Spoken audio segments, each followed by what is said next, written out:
ki rapport am Ousmane bu dul rapport ci biir jacuzzi bu dul rapport mooy say jabar sëy ba yàqu bu dul rapport yooyu nëbb sol capuchon Ousmane si il n'est pas dans des rapports charnels Ousmane est dans des rapports conflictuels et voilà loolu moom yàllatu ba ngay wut maanaam awra bu lewut tey loo yeen Macky Sall nag na nga fas yéene ubbi say nopp parce que nag leer na ci nopp procureur de la république dinaa ci ñëw ci biir su may wax leer na àdduna bi mboole seen ne premier ministre daa jël congé premier ministre Sénégal dafa jël congé dem nekk ci mbiru politique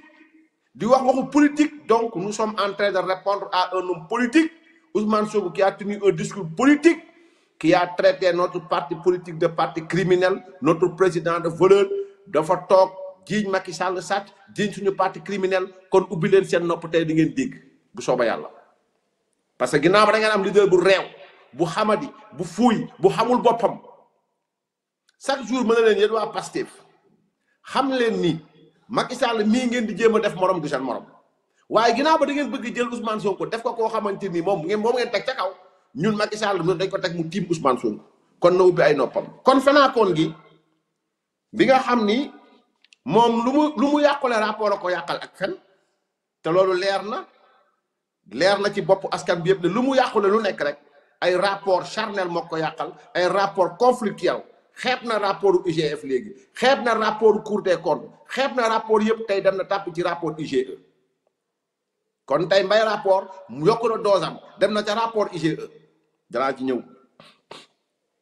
donc Youssou dama lay ñaan incha allahu taala nga tàmbale gars yi à partir 3h40 7 secondes incha allah déglu ko après ñu ñëw.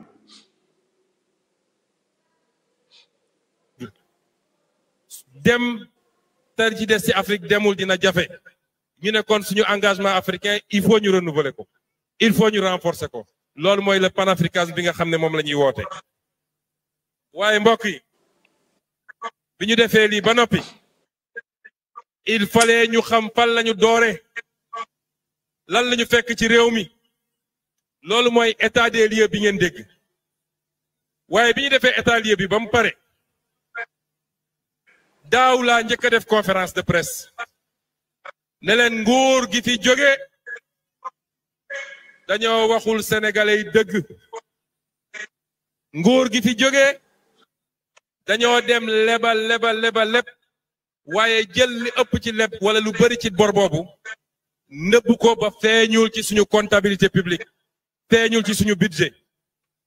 loolu amul lu ko gën a garaaw ci àdduna loolu haute trahison la xam ngeen li ñuy wax haute trahison parce que bàyyil nañ ñu fi situation boo xam ne ba suñuy sët ak suñuy sëtaat dinañ nekk fi di daw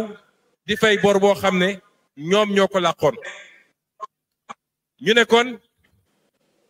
nañu defar état des lieux bor bi tey nee nañu ëpp na 130% ci PIB PIB mooy alalu réew mi c'est-à-dire bu ñu dajalee li ñu am ci alal yépp ci mbay mi ci napp gi ci ressources naturelles yi ci ay yépp facteur économique boo ko dajalee ñu ne lan mooy PIB Sénégal ñu ne war naa mat ay 30 milliards de dollars ñu ne loolu mooy suñu PIB 30 milliards de dollars masalan suñ koy xaw a xayma ñu ne bor bi ñu dem lebi ñun dafa weesu loolu fuuf UEMOA ne réew mu nekk waroo dépasser 70% si sooy leb ñun tey ful nañ ko ñaar 70% yi multiplier nañ ko par 2 ci nguur goo xam ne puukare ak randal moo tax ñu leb loolu ci turu Sénégal tey kenn ku nekk ci ñun ba ci xale biy doog a judd ni ko Al Amin loo waxewoon kenn ku ne ci ñun ku nekk fii Sénégal war ngaa fay bor boo xam ne kenn ku ne individuellement ëpp na 1 million war na mat 1,80 million francs loolu la fi Macky Sall bàyyi ci bilan waaye li gën a garaaw mooy bor boobu daf ci bëri loo xam ne kenn xamul fu mu dugg ba tey ji dem leen ngeen lire rapport Cour des comptes bor boobu ay centaines de milliards yoo xam ne ñoom jaaral nañ ko ay circuit extra budgétaire waaye ñoom ñoo ko séddoo ndax duggul ci njëriñu réew mi ñoom ñoo ko séddoo parce que duggul ci alalu réew mi lii mooy héritage bi nga xam ne ñoom bàyyi nañ ko fi dafa am loo xam ne nag kenn dootu ko nangu ci réew mi parce que bëgg a lëndëmal askan wi chaque jour nit jóg dem taxaw ci télé bu ko neex ne bor bi ñuy wax amul ku ko waxati dañ ko war a fëgg ci kaso bi ku ko waxati dañ ko war a fëgg ci kaso bi ndax nag yabaate mi ngi commencé am ci mbir mi sàcc alalu réew mi ba pare ñëw naan bor bi amul maa ngi ñëw ci justice maa ngi ñëw ci justice maa ngi ñëw ci justice bor boo xam ne daaw bi ma ko waxee ñoom ñëpp dañu ne waxu politique la Cour des comptes ñëw daa di firndeel ni bor bi lu am la Fonds monétaire international Banque mondiale BCEAO bii nga xam ne moom la ñu bokk ñun ñëpp muy suñu banque ñëpp dëggal ni bor bi am na ay document taxaw firndeel ko ay nit mën a taxaw fii Sénégal parce que nee nañu liberté d'expression la ñu am ne bor boobu amul ku ko waxati dañ ko war a fëgg ci kaso bi. Youssou sa baax na doy na donc mi ngi noonu parti boobu moom fi mu mujjee laay tàmbali ak yéen pour wax leen ne Ousmane Sonko dàq fen ci na bi fi mu mujjee laay tàmbali ak yéen sax naa la waa BCEAO duñu wax gouverneur BCEAO mooy wax ak yéen gouverneur BCEAO au fait bu ngeen liidee génneel ko interrogé sur la dette cachée du Sénégal gouverneur de la BCEAO brise silence génneel ma ko ñëpp xool ko mi ngi noonu ne lii mois le 29/8/2025 la après bi Ousmane Sonko waxee maanaam daanaka 1 an après bi Ousmane Sonko waxee la ñu laaj gouverneur de la BCEAO bi mujjee lim léegi ci mbirum dette cachée kon xam nga dama def capture indil leen ko ñëwal ci deuxième bi la révélation d'un rapport de la Cour des comptes sur l'endettement caché du Sénégal estimé à $7 continue de susciter interrogation et inquiétude. À l'ampleur du débat, le gouverneur de la banque centrale des États de l'Afrique de l'Ouest, BCEAO, Jean-Claude Cassibrou, a tenu à clarifier la position de l'institution. Ça a zoomé ko ni ñu gis ko donc BCEAO bi mujjee wax noonu bi coow li bëree bi ñuy wax boru dafa am dette cachée dette ñàkk cachée ki mu wax léegi dëggal na ko day fen non day fen aridi ngeen baal ma ci baat bi de anti gémme day fen gouverneur BCEAO nee na Ousmane Sonko li ngay wax ni xamu ci dara dama ci troisième bi interrogé sur les mécanismes ayant permis de dissimuler un tel endettement, le gouverneur a adopté une position prudente indiquant « Je ne sais pas répondre à cette question, nous n'avons pas ces informations. » dugalal di gouverneur BCEAO lu mu wax kon fen loo nga ñëpp mais gouverneur BCEAO moo la desewoon moom léegi interrogé ba ñu laajee gouverneur BCEAO Cassibrou ne ko nan la nit mën a fexee ba nëbb bor moom dafa ne maanaam je ne sais pas répondre à cette interrogation mënuma tontu ci laaj bi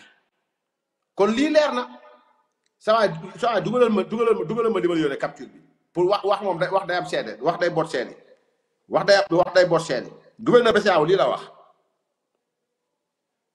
parfois nag sama waa ji moom day nalaw quoi donc interrogé sur les mécanismes ayant permis de dissimuler un tel endettement, le gouverneur a adopté une position prudente, inquiétante, indiquant « je ne sais pas, voilà, bien entendu, je ne sais pas répondre à cette question. Mënuma tontu ci loolu loolu lan moo tax ñu ne ko lan moo tax mu ne parce que xaw ma ko yóbbu ma utinu ma lii la gouverneur si wax de kon fii moom Ousmane Sonko fenati nga benn ñaareel bi mooy au fait c'est-à-dire damay ñëw ak yéen ci li mu wax ci waa FMI li mu wax ci waa FMI FMI dañoo toog biir Sénégal ki toogal FMI ci boppam toog ak Mamadou Moustapha Ba nangu ne dette centrale u Sénégal 60 maanaam ki toog ki ngeen a dëggal na ko moo dëggaloon démb Mamadou Moustapha Ba yàlla na yàlla yërëm ko xare ko aljanna moo toogoon démb dëggal ko ne boru état central maanaam état central bu la nee boru état central 76% la donc moom xam na ne dette am na la dette parapublique boo xam ne moom ngay waaye yow dette cachée loolu dama ciy ñëw incha allahu taala ngeen déglu ko baax a baax ñu mën a jàll dem ci leneen incha allahu taala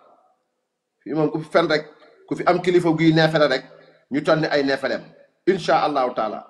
da ngeen am kilifa goo xam ne moom ay neefere ci pénc moo ko neex maanaam neefere ci pénc moo ko neex voilà saa waay nga may ma teg lii gars yi mën koo déglu incha allah.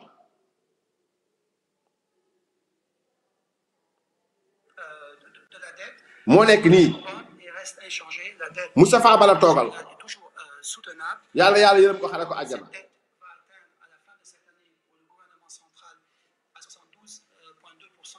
dégg ngeen xaw ma ndax dégg ngeen li mu waxam déet baa ma yónnee ko téléphone bee pour mu gën a leer parce que téléphone bii dafa mel ni lu xaw a lëndëm tuuti lu volume bi leerul bu baax a baax daal voilà baa ma tagal leen ko ngeen déglu njuuma li leen wax démb moo waxoon démb bërki démb si jamono Mamadou Moustapha Ba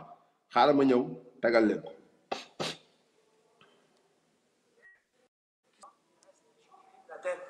Du Sénégal est toujours soutenable et cette dette va atteindre à la fin de cette année pour le gouvernement central à 72. Pour le gouvernement central 72 virgule nangam pour cent déggu leen du PIB. Si on de la dette qui sont toujours bonnes et restent inchangées, la dette du Sénégal est toujours soutenable et cette dette va atteindre à la fin de cette année pour le gouvernement central à 72,2% du PIB. Si on exclut ce surfinancement, elle sera à peu près de 69,2% du PIB. Par contre, l'année prochaine, cette dette va baisser à 65,6% du PIB. Et donc, elle va avoir une tendance baissière. Et c'est l'idée d'avancer de continuer à baisser la dette afin de créer ce coussin et au cas où les chocs futurs on fera face. Dernièrement, en ce qui concerne la performance au niveau du programme, des deux programmes, la FEC et la MEC et la FRD, tous les critères de performance ont été atteints. Donc, les critères. xam nga leer na kii FMI la bàyyeekoo ni mu ñëwee nii def ay mission di gëstu noonu la ñëwee woon jamonoy Moustapha Ba ñëwaat pendant 12 ans pour ma wax la ni FMI yow la tiital yow bi nga xam ne yow yaa wax dañuy complexé yow yaay complexé bu mag bi yow. gis nga ñun liñ la wax dafa yomb et j'appellerai mbooleem koo xam ne yaa ngi may déglu nga nekk républicain à partir de lundi incha allahu taala na ñëpp bind courrier maanaam la meilleure manière de montrer aux Sénégalais que ni Ousmane Sonko day fen na ñëpp bind courrier laa wax kenn ku nekk dem déposer ko journalistes yi dem toog xool ñu dem déposer au niveau du ministère des finances et du budget dem déposer au niveau ñu mu tudd sax de la cour des comptes ñu dem déposer ay demandes parce que yoon moo leen ko may dem leen ngeen déposer ay demandes dañ bind nan ngeen di bindee demandes yi ngeen dem collectivement ñëpp dem jubali du ministère des finances et du budget dem déposer demandes yi pour xam rapport Mazars ñu jox ko mettre ko à la disposition du public. Si on leur donne un délai de 15 jours s'il refuse on va attaquer ce gouvernement pour refus joxe li nga xam ne mooy ay documents au public. loolu c'est la meilleure manière. Il va falloir que bu ngeen déglu ma il va falloir que dès lundi incha allahu taala ngeen organiser ko maanaam ngeen organiser ko ngeen bind collectivement dem déposer ko ministère des finances et du budget déposer ko fi nga xam ni fa nga war a mën déposer ji pour am les rapports cachés dans ce cas maintenant ñu may leen délai bu ñu bañee on va les attaquer Pourquoi? Parce que loi là, ils n'ont pas le droit de refuser de délivrer l'information. Parce que mën na taal réew kenn du nëbb information boo xam mën na taal réew. Donc Ousmane Sonko ak gouvernement ils ont l'obligation après bu ngeen déposer seen courrier seen demande yooyu et ça doit être fait loolu mooy xeex bind leen collectivement ku mënta bind joxal nit ñu bind la ngeen adressé ko ministère des finances et du budget ñu jox leen rapport yi nga xam ni moo wane ne dette cachée am na mu jox leen rapport Massar bi par force ngeen génn ko bu ñu bañee maintenant ngeen attaqué leen loolu kese la donc loolu la sénégalais yi war a ton kon fen bu njëkk boobu moom ci fenaakoon gi noonu lañ koy teggee mu daal dem kon wax naa ne BCEAO bi mu wax day fen gouverneur BCEAO waxul loolu sa waay dernier bi ma la yónnee ngir yàlla tegal moo ko sénégalais yi mën koo gis tegal ma ko parce que dama bëgg su may wax nit ñi gis li may wax très bien gouverneur BCEAO lii la wax yéegal ko tuuti interroger Jean-Claude Cassibrou et intervenir pour apporter des clarifications. Interrogé sur les mécanismes ayant permis de dissimuler un tel endettement, le gouverneur a adopté une position prudente, indiquant « Je ne sais pas répondre à cette question, nous n'avons pas ces informations. » Kon Ousmane Sonko day fen BCEAO wax loolu donc loolu moom leer na beneen bi nga xam ne wax na ko mooy ba mu jugee ci Aliou Sall suñu 400000 xam ngeen ne fen na